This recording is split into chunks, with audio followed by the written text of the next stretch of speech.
It's Tuesday, April 14th, 2020. Digital Trends Live is about to start. Here are some of the topics we're covering on today's episode of The Now.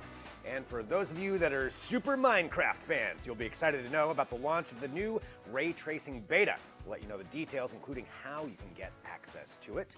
Plus, the movie Sea Fever is about the crew of a fishing vessel who comes under attack from a strange life form. And we have one of the stars, Connie Nielsen, joining us to talk all about it. And a lot of people are starting to receive their stimulus checks from the Coronavirus Aid, Relief, and Economic Security Act. We'll have financial expert Winnie Sun giving us some advice on what it all means for you. All of that and more on today's episode of Digital Trends Live.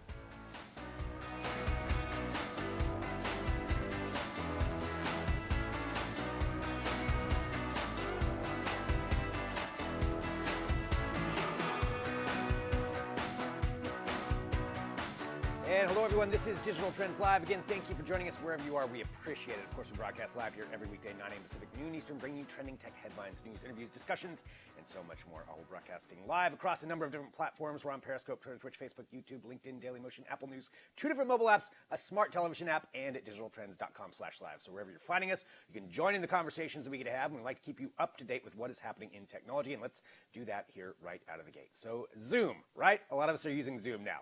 I think 200 million unique users, I believe is what it was, over this last month or so that they've had downloaded. But here's one of the issues that was just discovered by a cybersecurity firm. And this isn't something that's unique to Zoom, but because we're all using Zoom, it's a good reminder of what's going on. So cybersecurity firm Sybil actually found upwards of 500,000 Zoom accounts up for grabs on hacker forums and the dark web. And so what that means is it's your login, your email, your password, and even your unique identifier for your personal Zoom room. So a lot of people had these up there.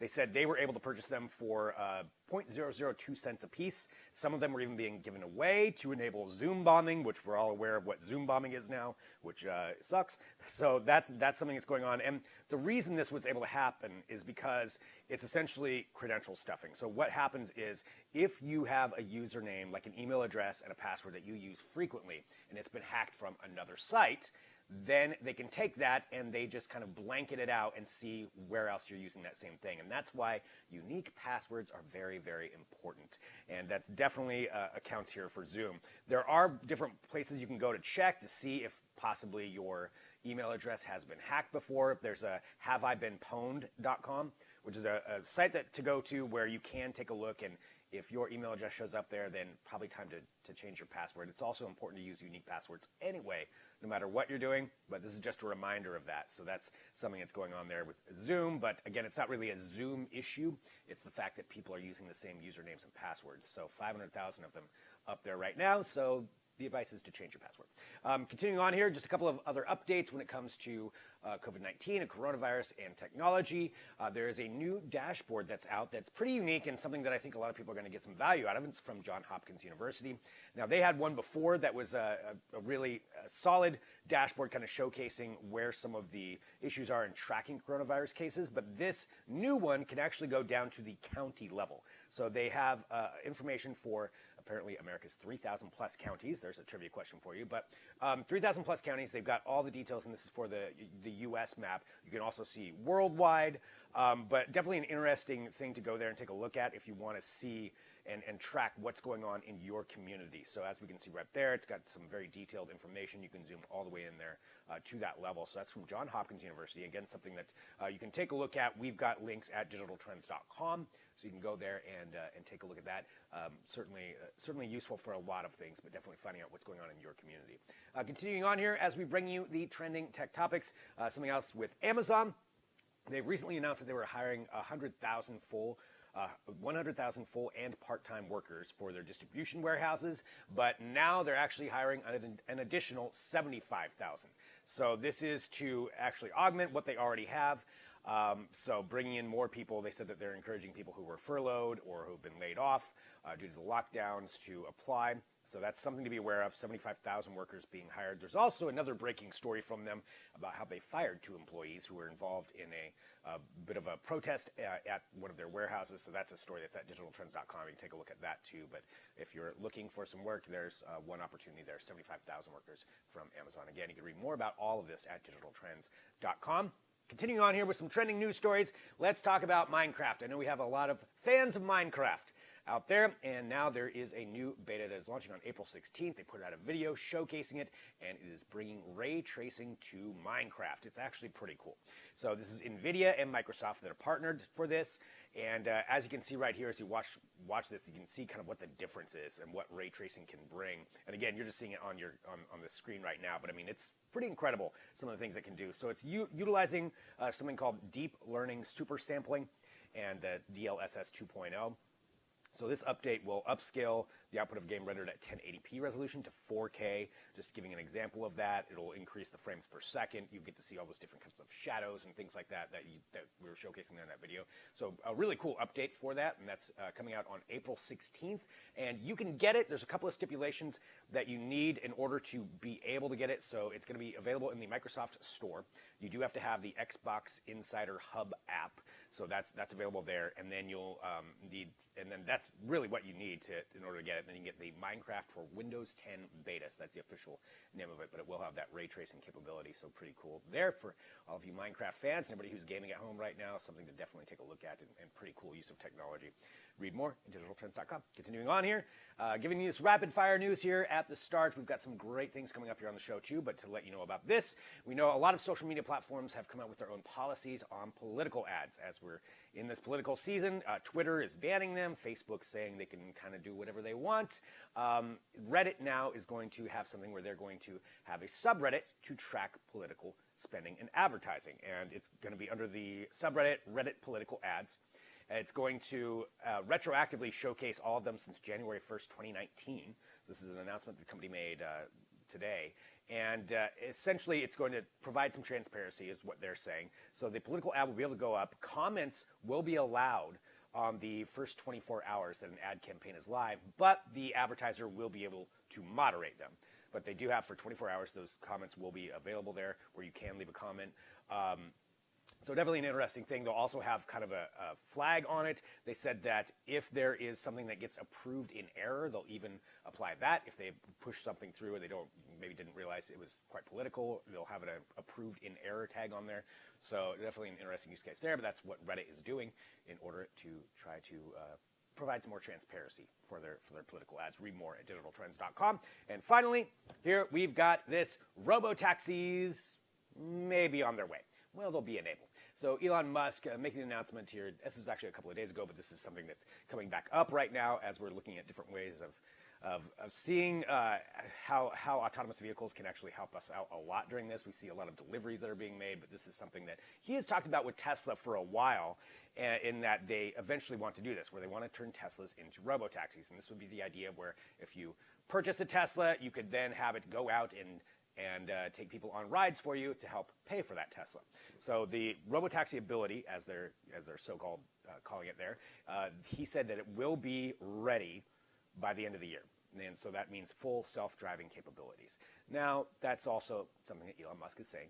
Certainly he has said things before that don't necessarily come to fruition or not nearly as fast as you would think. There is this issue of the camera that people have realized is in Teslas, and he said that would be to monitor actually people who are the passengers in the car, so the people who are calling the ride. But that's one of those things where, taking a look at this as, again, with Tesla and what Elon Musk is saying, possibly robotaxis ready by the end of the year. A lot of regulations and a lot of hurdles to actually make that happen, but still the technology, if it is there, that is pretty interesting. And you can read more about that at digitaltrends.com. Hey, I'm going to let you in on a little secret. It's now time for the product of the day. All right. Here it is, our product of the day.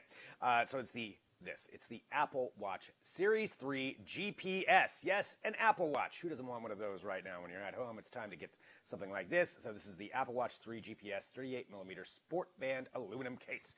So it has GPS and barometric altimeter tracking to track how far and high you go, even if it's just walking through your house, probably a good thing to have. Dual core processor. It's got it's the ultimate sports watch and intelligent activity tracker, according to them. But here's the thing, it is swim proof. So it is, you can go swimming in a pool, the ocean, taking in the shower, whatever, you'll be okay on that. It's got watchOS 4. It has Bluetooth 4.2 capabilities, and it's a pretty cool watch. If you've been wanting to get into the Apple Watch Series 3, a good way to do that without having to go to the brand new stuff. And right now, it's got a pretty good deal going for it for $189. So if you see that link there, that is the link you want to go to. And that way you can take advantage of our product of the day. Again, the Apple Watch Series 3, great way to get into smartwatches and start with one of the best ones right there.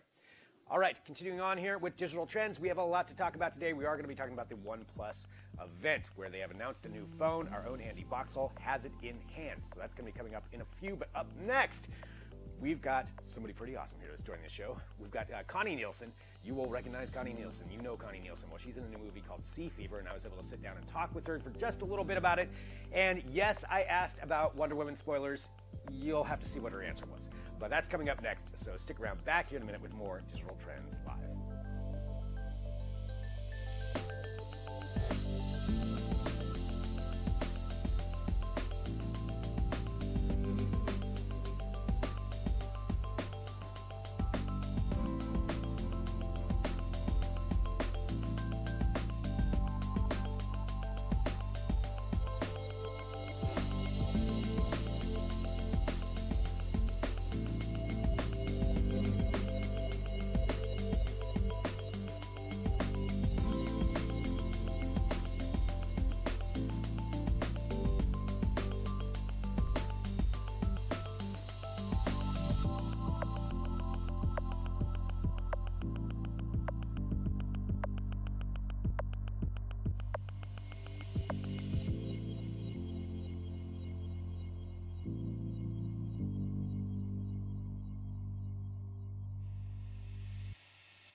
And welcome back to Digital Trends Live. I'm Greg Nibbler. Thank you so much for joining us. We broadcast live here every weekday, so hit that subscribe button. And one of the cool things we get to do is talk to cool people about cool projects. And that's what we're doing right now. The movie Sea Fever is out on demand, and one of the stars of that movie is joining us right now. We have Connie Nielsen here. And Connie, thank you so much for joining us. And something we're asking everybody here out of the gate is just, how are you holding up during quarantine?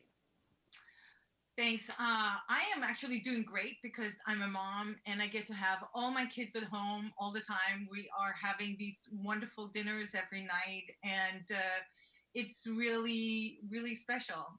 It's obviously also terrifying every day when you watch the news or when we hear friends or just other people who have, succumbed to COVID-19 and the amount of suffering that's out there, and it's extremely difficult to watch. And so I guess what we're doing a lot is really just focusing inwards.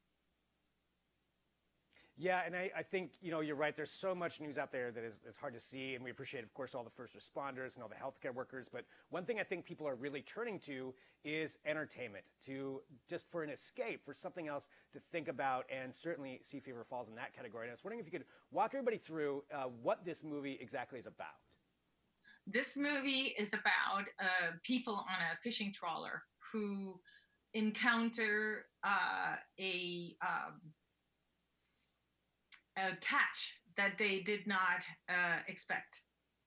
And it's about their efforts to survive.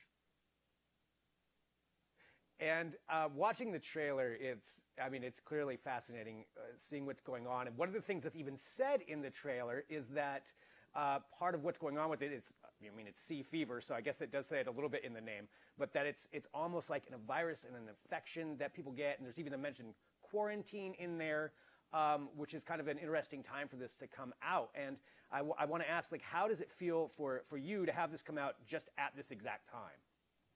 I mean, when we actually debuted the film at the Toronto Film Festival, we found that a lot of people really saw this film as a kind of really exciting metaphor for human beings and the way that we interact with nature, and that we're positing nature as something that answers back, something that says enough, no more to humans. And now that now it's really also about quarantine. This film really talks a lot about quarantine, and we didn't know back then that it would become so timely. Right. Yeah. I mean, there's no way to predict something like this or anything that we're going through. It's just what a coincidence, that it's coming out right now. And talking about the movie itself, one thing I wanted to ask is just filming, on a boat out at sea, just behind the scenes. How did that all work for you? Were you on a set? Did you actually film in water? What were some of the special effects that went into this? So we actually just spent the first 2 days shooting on the boat. Everything else you're seeing right now in the trailer is done actually on a stage set. But it was built to exact copy of the boat that we filmed on in the beginning, and we got to hang out with the couple that actually has this boat, both Duca and I, and got to captain the boat and got to really get into the minds of these people, so that we could provide a fair picture of the kinds of people who we're portraying. I also come from a fishing community myself. I grew up in it, so it was a great pleasure for me to be able to make a film that speaks to the hardships and difficulties that people like this go through. Was there anybody in particular that you took inspiration from, either a character or an actual person that you knew?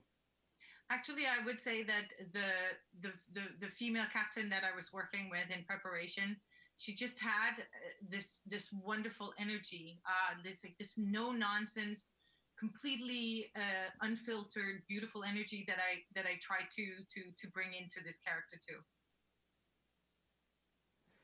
One of the things, and again, just seeing from the trailer, I'm really excited to actually see the movie, but it seems to kind of bridge one of those gaps between almost sci-fi and horror at the same time, mixed with all these human emotions of quarantine. And looking at movies like that, do you have any particular favorite movies that might fall in this genre that you've seen in the past? Oh, I'm terrible with this kind of stuff. Really, I can't even start doing it. I mean, the obvious thing that everybody's been talking about is obviously Alien, and this type of film. There is a big sort of emphasis on the psychology of people in this film as well, and it's a very smart film. It's very well written. So real characters, real lives that I think are super interesting to watch. And that's one of those things too for these kinds of movies is I think sometimes people overlook how important it is the dynamic of the cast and working together, especially if it's a smaller cast like this. Can you speak to working with some of your coworkers on this?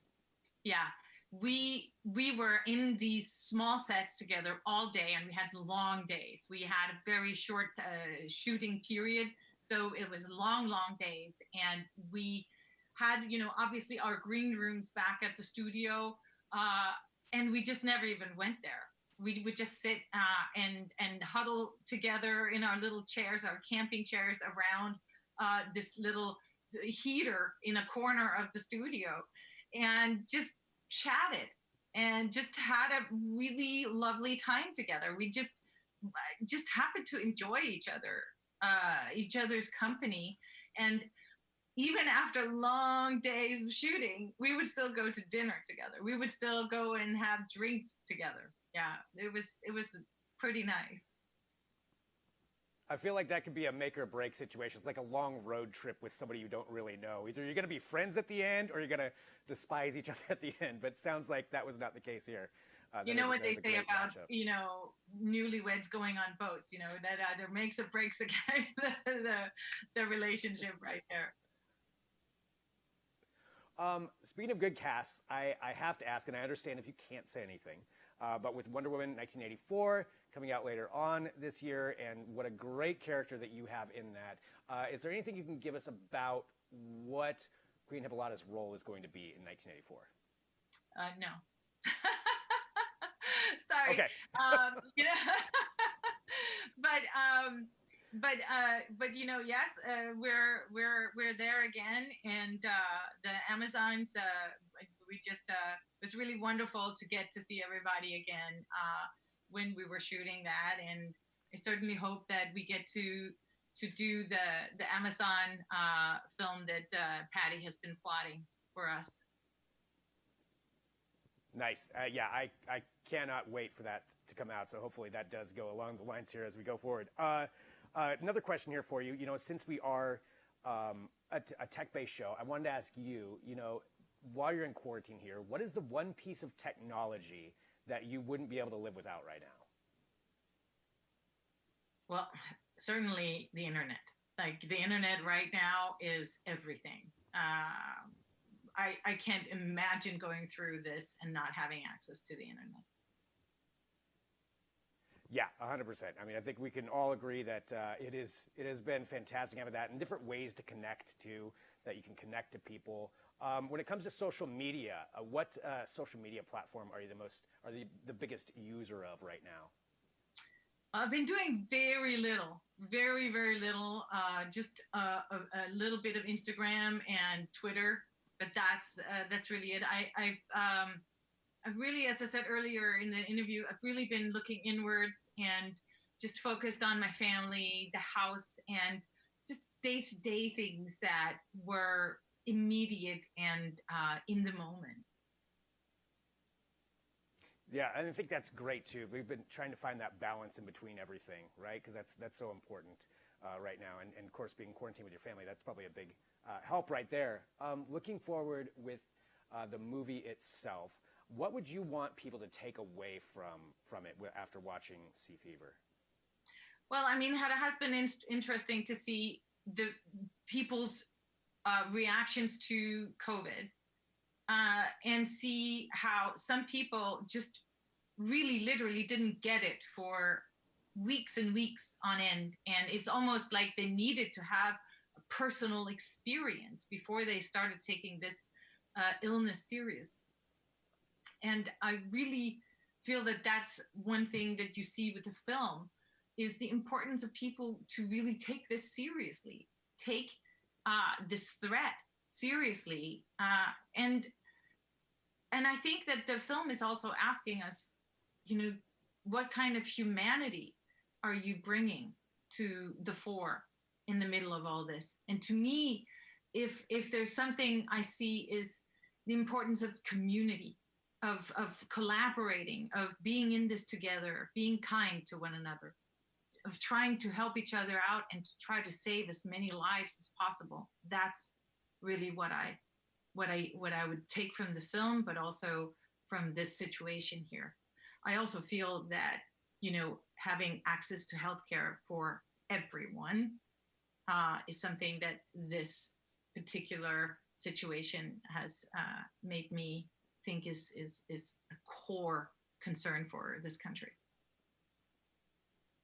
Well, and I think that's why with this movie, you know, being released on demand right now, it is actually a really, you know, it's a good thing as far as people can take inspiration from something like that. And I'm very excited to watch the movie. And I want everybody to know that it's available on demand right now. You can watch Sea Fever and check that out. And Connie, you know, I want to say thank you very much for taking some time out of your day to talk to us here. We really, really appreciate it. So nice to talk to you. Have a really great day and stay safe. You too. All right, Connie Nielsen right here on Digital Trends Live. And thank you, everybody, for joining us wherever you are. We appreciate it. So we've got more coming up. Stick around back here in a minute with more Digital Trends Live.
back to Digital Trends Live. Thank you, everyone, for joining us wherever you are. We appreciate it. Hit that subscribe button. And today, OnePlus announced their new phone in a big live streamed event. But we already have the phone on hand. Well, at least Andy Boxall does. And that's who's joining us right now to talk about this announcement with the OnePlus 8 Pro and everything else that's associated with it. Andy, thank you so much. As always, you're always on top of these things.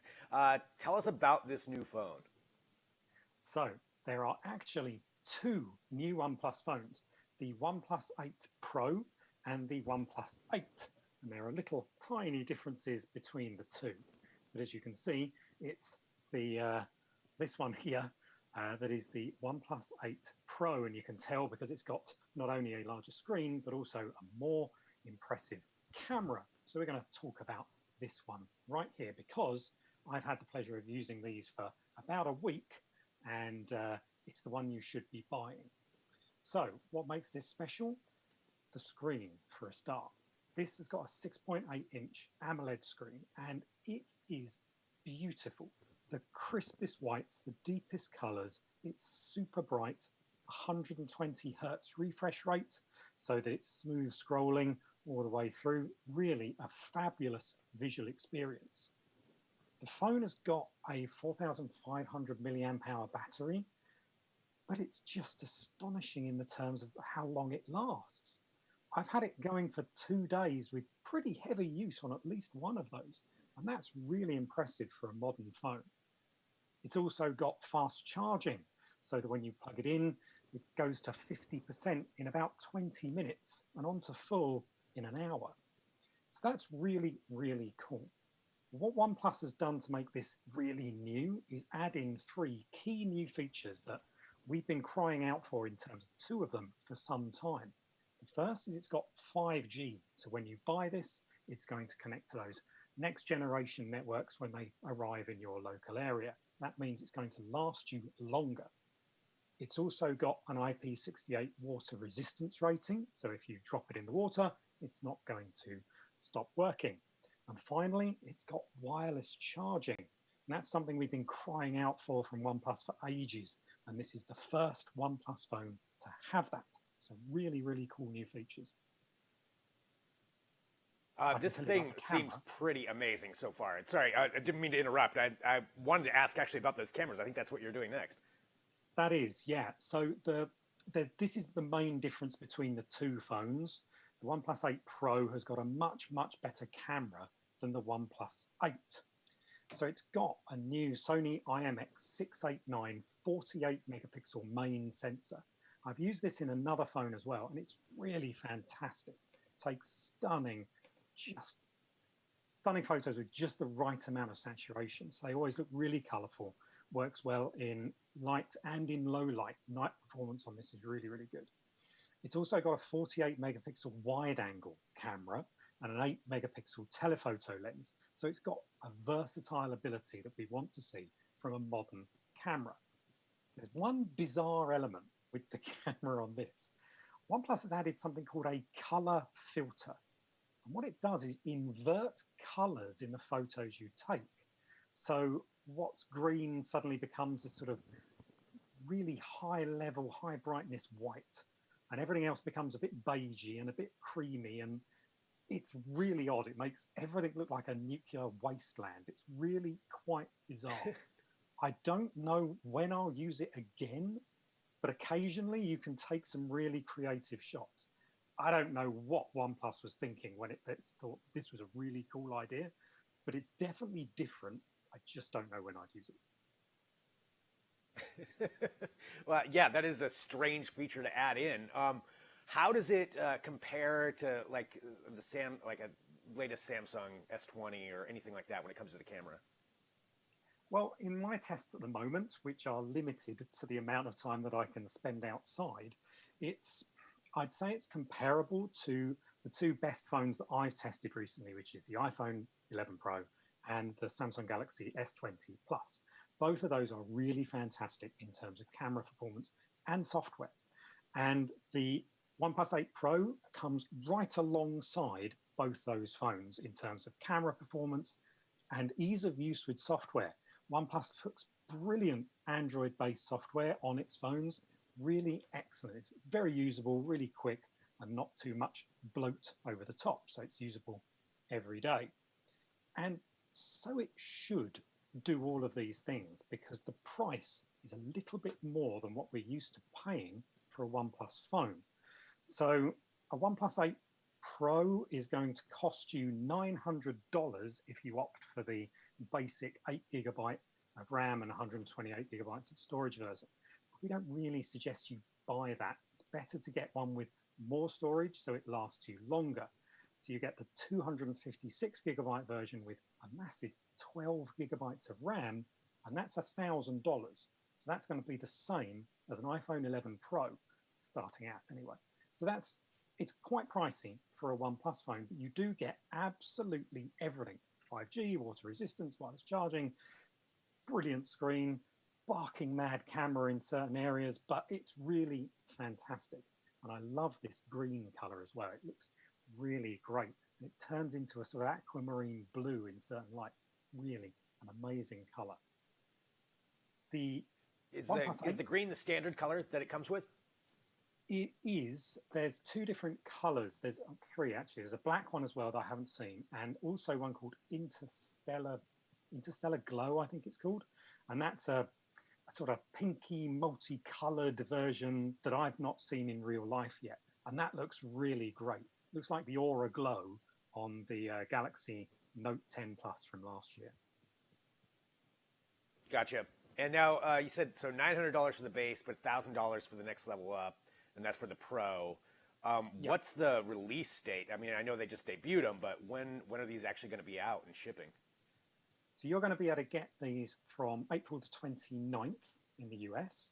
You're going to be able to buy it directly through OnePlus, but you can also get it through T-Mobile. OnePlus has worked with T-Mobile for quite some time, so you'll be able to get it on contract with them. Plus, today at the launch event, they also announced you're going to be able to get this through Verizon. So there's a larger carrier network in the US with OnePlus this time. And that's a big thing for them. They're going to really expand the amount of people who can buy a OnePlus phone, and that's a really good thing.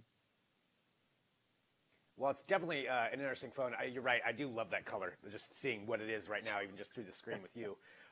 It looks great. I love that idea that there's more competition now for some of the other ones. I mean, still expensive, but a little bit more competition when it comes down to it. Absolutely. And the price is higher than what we're used to from OnePlus. That's probably why we think it's expensive. But when you compare it to everything else, it's pretty much the same. And certainly you're getting all of the tech that you get in all of those other phones. It has the same processor as a Galaxy S20 Plus anyway. So, and you get 5G too. So it's good value when you consider what else there is out there.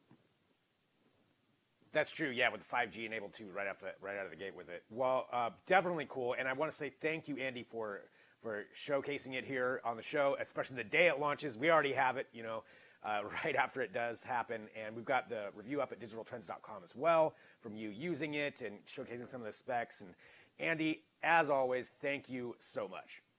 Pleasure, no problem at all. Thanks, Greg.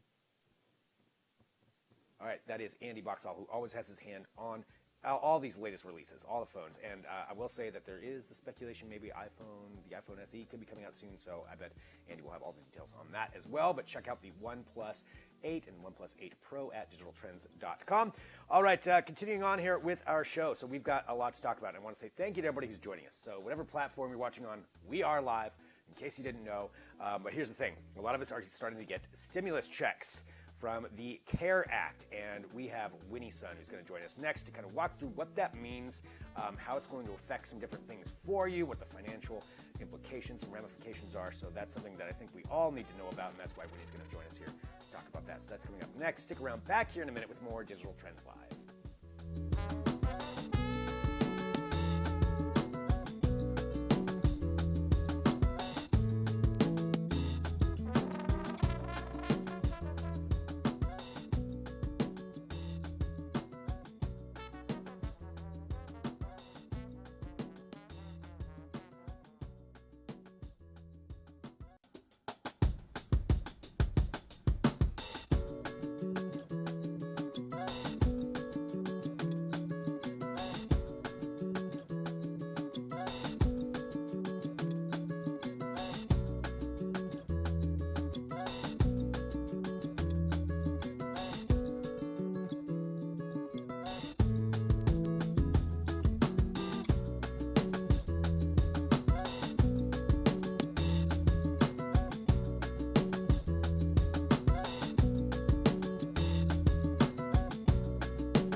Digital Trends Live. Thanks for joining us. Now, we all are aware that the Coronavirus Aid, Relief, and Economic Security Act passed. That is the CARES Act, and that's why we're getting those stimulus checks that are going to be coming out. But there are a lot of ramifications of that, and how it affects everything else, well, it's a very detailed and nuanced thing, and that's why we have joining us once again Winnie Sun to talk about this and explain it and have it make sense to all of us. Winnie, thank you so much for being here, as always. And what should we know first here, just right out of the gate, talking about the CARES Act? Well, what we should know is that there is light at the end of the tunnel. We've seen like that last week, actually the S&P 500 had its best week since 1974. And we do know that people are getting their stimulus checks this week and next week. So, and businesses are applying for their PPP loans. So money is starting to go to our pockets, which is so important because this is where we're going to be able to have the ability to sustain ourselves and to be able to spend money on groceries and whatnot to keep ourselves afloat. So definitely important, and I know a lot of people. I've seen a lot of people talking about how they're seeing them show up. Now I know there's some other ramifications too when it comes to like IRAs and retirement accounts and how this affects that and what you can and can't do. Can you give us kind of an overview of how that is affected? Yes, absolutely. So you may have heard of the CARES Act, which the government was part of their $2 trillion package to kind of help with the economy. They're calling it the stimulus package, but I'm really calling it a sort of a emergency package that needs to come to play. So one of the things that we found was like a lot of our clients even have been calling us and saying, well, what if right now I don't have any work right now? I don't have any income. What if there's a delay on the monies that's supposed to come to me? Can I break into my IRA or my 401k to utilize my own money to sustain myself without that penalty? And so the CARES Act actually lays that foundation out so that if you need to go into your IRA and you need to take monies from your own retirement to help pay for things right now, the government will actually waive that 10% penalty if you're under the age of 59 and a half. And that is both in the IRA as well as the 401k. And if you pay yourself back into your own IRA or back into your 401k, it's treated just like a rollover. So it's non-taxable and you don't have that penalty. And those monies will then, you have 3 years to pay yourself back. So that's great. And also, if you decide you're just not going to be able to pay yourself back, you're going to have to just keep that money, then you also have 3 years to pay those taxes on those money. So that's a big deal. I'm hoping that's a last resort, but if it is a last resort, at least it's there for you. Yeah, so 3 years, that's definitely at least gives you a window there to try to either pay it back or even pay the taxes that you need. Mm-hmm. And that applies to our or 401k, right? It does. It does. So what you want to do is, in the case of your IRA, now, the stimulus package was passed at the end of March. However, if you had to take from your IRA prior to that, as early as January of this year, then you still get that same benefit on that distribution. And 401k as well. Now, the IRA is going to be a little different. IRA, you're going to talk to either your financial advisor to help you set this up, or if you set this up on your own, you need to go to that company to do that. With your 401k, you're going to need to go to your company, your HR, and they'll give you the information to contact for that distribution. So somewhat different because IRA is individual and 401ks to your work. Talking about now with the stimulus money and with, say, money that people take out and thinking about where they should be applying that and what we should be spending on, what are your recommendations? Well, you may have seen, I was actually did an interview with CNBC not too long ago on this exact topic of what you should do with $1,200. Sometimes people are saying, well, maybe I should invest it. Maybe I should pay down my student debt. Maybe I should pay off my credit card bills.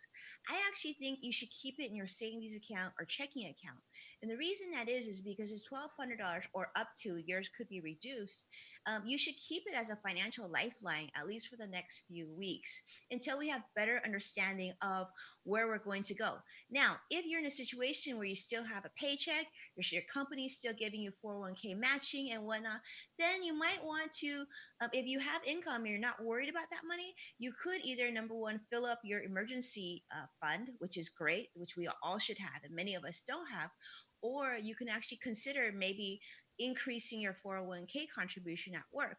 So it really depends on if you have income or if you don't have income to decide on really how to handle that money. But I would say right now, I would not be so excited or eager to put it back into paying off things like your credit card bills or your student loans, because you'll have time to do that once we're over the crisis. But what I like you having right now is having financial reserves so that when you go buy groceries, you can actually buy maybe 3 weeks in advance or a month in advance instead of a week in advance, because that reduces your potential of getting the virus, which is, I think, should be our priority right now over financial matters. I think that's interesting. Yeah, to make sure that you have some kind of reserve there, and that's definitely some great advice, obviously, on what to do with your money. Any other thing or tip that you'd like to share with people just right now with all of this going on? I think the most important thing is to keep calm and don't panic, and don't let the financial stress get to you, because it's so easy and it's normal. We are all overwhelmed, but take a look at what you can control. So take a look at your financial statements. Where can you cut expenses from? And then be really mindful of how you spend right now. Right now, so many of us, I'm seeing this all over social media, and I'm sure you too, is like people are stressing, so they're eating more carbs, right? They're doing more Amazon shopping or online shopping, and that actually can be really dangerous to your budget right now, especially since there's so many unknowns. Like, if you still have a job, amazing, but think of ways that you can actually increase sort of your cash reserves, because right now, cash is the king and the queen. Definitely something you want to keep in mind. Well, Winnie, for everybody out there too who wants to follow what you do and this great advice that you can give out, where should we send them? What's the best platform for them to watch you on? Well, definitely here, right? And I'm also all over our social media. So feel free to reach out to me anytime. And if you're looking for financial advice and you just want someone to take a look at things, you can go to sungroupwp.com. Great. Winnie, thank you very much for being here. As always, it's great to have you on. You make things make way more sense than they did for me before, and so I appreciate that, and I'm sure our viewers do too. Winnie-san, thanks so much. Thank you so much for having me. I appreciate you.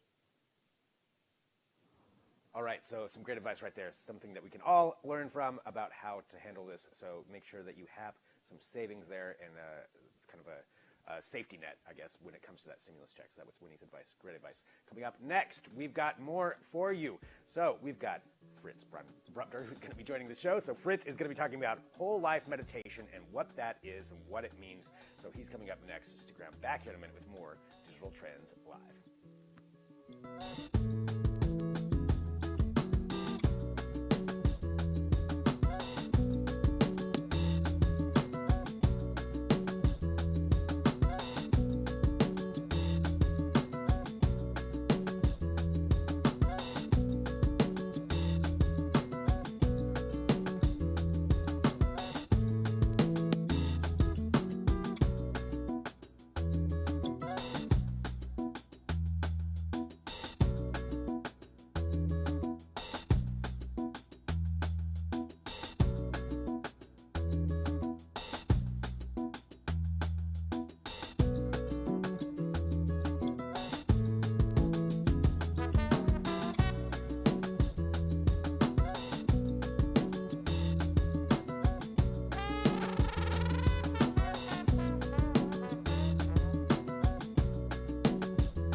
Live. Thank you to everyone who is watching, whatever platform you're on. Hit that subscribe button. You get notifications when we go live. You can join in the conversations we get to have, which are all kinds of different things that we talk about here on the show. And joining us right now, we have Fritz Bremner, who's the co-founder of Brand Live, but the founder of Whole Life Meditation. Fritz, it's good to see you. First off, how are you holding up in quarantine? I'm holding up pretty well. I added a little bit of complexity on my life. I tore my patellar tendon, so not only am I in quarantine, but I'm recovering from knee surgery. Yeah.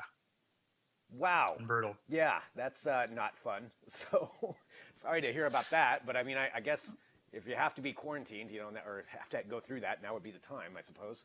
But Fritz, there's definitely a silver lining. Hey, thanks for being here to talk about this. And I want to give everybody kind of an overview, or if you can, an overview of what Whole Life Meditation is and what your inspiration was for founding this company. Yeah, so Whole Life Meditation is a guided process for visualizing your entire life in one sitting. And one of the genesis moments for this was a friend of mine told me about this metaphor. I'm a filmmaker, actually, so this resonated very much with me. And he said, basically, we all know that films are made 24 frames per second. But if you tried to watch a movie one frame at a time, it would be kind of a maddening experience. Well, that's sort of how life happens, right? Right now, we're in the new Corona world, and we're living in sort of one frame within our life. And it can be a little bit confusing and maddening when you try and watch it that way. But the trick and the whole concept behind Whole Life Meditation is to like kick back, grab a bowl of popcorn, and watch the movie of your entire life. Interesting. So taking it kind of as a wider view rather than the microcosm of just moment by moment, if I'm understanding that right, and I may not be. Yeah. But how does somebody you are understanding it correctly? Yeah, and it's really more like you can't, when you're in individual moments, you can't see all the different plot twists and turns of how stories and experiences connect together. And that's really the thing that happens in this experience called Whole Life Meditation. So it's almost like seeing the forest through the trees, like kind of understanding that big picture. Yeah, exactly. So how does someone go about this? Like, what are the steps, and how do you do that? Turning your mind into a movie screen. What does somebody do to do that? So, well, what I did when I first started thinking about this idea, I just started kind of experimenting and coming up with different ways to do it. For example, one time I tried doing it, allocating 1 hour per decade of my life. So I'm 41. I spent 4 hours basically visualizing my entire life. And it was really surprising when I did that, how real the experiences actually were and how much it felt like entertainment. And that got me more intrigued. So I started doing a little bit of research on the brain and trying to figure out what's actually happening in your mind when you're trying to visualize things. And there's a lot more power there than what I originally was aware of. So as you're visualizing things, it actually stimulates and improves the neural connections between different parts of your mind, which actually connect to things like your motor cortex, which is what creates movement and action in your muscles. And so, for example, I came across this study of Conor McGregor, and he did this very intense visualization trying to strengthen his muscles. And they found that he was able to actually physically strengthen his muscles 8% by just visualizing them. And that strength lasted longer than anyone expected. And so once I started digging into that, I learned connection. It's sort of like this experience felt so real. It started to feel almost like a VR type of experience. So if we're asking these computers to create these strong visual experiences for us, obviously our mind is still way ahead of the computer processing power. And so I started playing around with that a little bit and then created a much shorter version that's only about 30 minutes, but it feels almost like an immersive VR experience. So you've created this 30-minute experience. What is that like for somebody, like say, that wants to participate in this? What is the first thing that they would do? Well, it's an audio prompt. So it's like listening to a podcast or listening to an audio file. You can get it on Spotify. You can get it on Apple Podcast. You can also get it on my website, wholelifemeditation.com. And so in this the first beta version that I've launched is only 30 minutes. So you just need to allocate 30 minutes where you don't necessarily have to be in like a meditation type mindset. the part of the whole idea here is to kind of take some of the stigma away from traditional meditation. You could go for a walk, you could be doing one of your favorite activities, or you could find just a quiet and calm space. And then the audio recording essentially gives you prompts to think about, well, what was your life like when you were born? Where were you? Were there tall buildings? Were there mountains? It helps kind of, the prompts create a visual picture in your mind, and then it just sort of starts expanding on top of that. It's pretty easy to do the first time, but the more you do it, you get better at it, obviously, and then it starts to feel more like a immersive experience. So going from here, you've got the 30-minute beta out. What's next in the plan for this?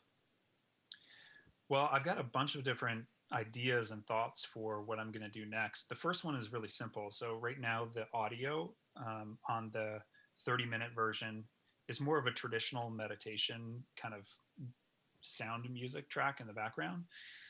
And because of how movie-like I feel this experience is, I'm going to create more of a movie soundtrack. So when you're doing this, it'll have more of like the traditional movie type music, kind of orchestra type stuff built into the background. So that's one change that I'm going to make. I'm also going to create different versions. Like I said, I've done it up to 4 hours long, but this first version is 30 minutes, and it's meant to visualize your whole life from birth through all major milestones, like lower school and kind of some of your first visual experiences, to high school, to college, to your first work experiences. And it has prompts throughout each one of those phases. And so I'm going to create other versions that are just specific experiences, remembering specific experiences. So like if you traveled, or if you kind of want to make sense of your different work experiences, maybe you can visualize, job A, job B, job C, et cetera. And then you start to see the themes and the plots and the connections between all those. And you get a better output essentially from the meditation experience. Interesting. Well, Fritz, I want to say thank you very much for joining us here to talk about this. And so for people out there, it's wholelifemeditation.com, but it's on Spotify, so you can grab it, listen to it, like you said, like in almost like a podcast in whatever setting you want.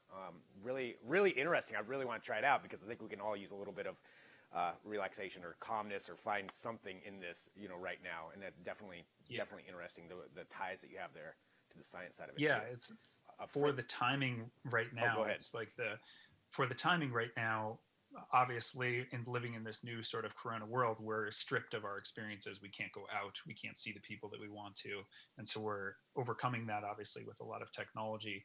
This is just another way to have an experience that's a virtual experience without having to go anywhere or do anything. And it actually can feel very real. Well, Fritz, thank you very much for joining us here at Digital Trends Live, and best of luck on the recovery process for your other injury there. But thanks so much, Fritz. Hope to see you soon. Okay, sounds good. Thanks, guys. So that is Fritz Bremder right there, wholelifemeditation.com, also a co-founder of Brand Live. Okay, thank you, everybody, for joining us. This is Digital Trends Live. We are here every single weekday, 9 a.m. Pacific, noon Eastern, so you can always join this show.